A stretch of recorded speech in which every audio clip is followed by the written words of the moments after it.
Ba't ganito parang pag binibidyohan, nawawala na naman. Alin? Nawawala eh. Ganda pang kung dito yung kahoy na sandok. Hindi nakapit yun. Yung lapad. Wala nga din. May ibang nabali na. Yung tinidor doon. Aba, nakaaragi yun. Ano ba kalapad? Hindi iya ah. Pangkamot sa likod.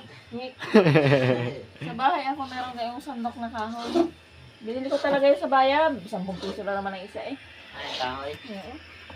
Ano may Yung nangangabali ang laging sandok na ano, pagsasandok ng kanin, ganun nababali. Kaya di kahoy o. Hindi na babalik. Wala, hindi ba ba? Gabi nga na. Hindi na na ito yung doon na rin.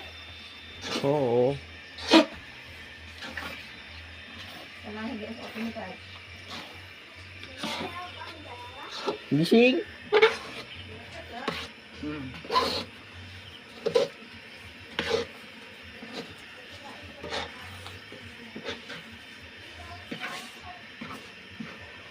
May nagdating yung bukas sa bahay, diluto ko na lang yung spaghetti doon. May pansit ako, wala akong rekado eh.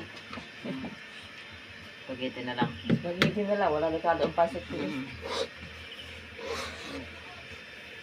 marang maluluto yung spaghetti dyan.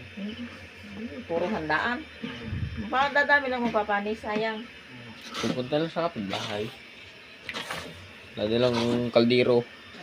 Kung may tira pa. Oo. Dahil ako, naubos na kagabi eh.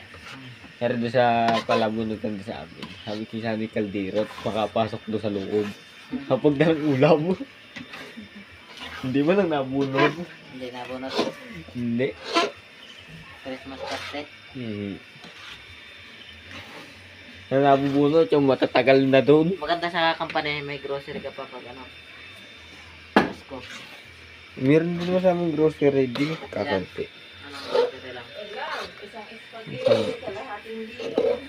Hmm? Ano naman eh? Daladalan niya. Wala naman ang grocery doon. Yung isang 5 kilong bigas. Ano yan? Oo. Tama na yan. Wala naman kami pasahin.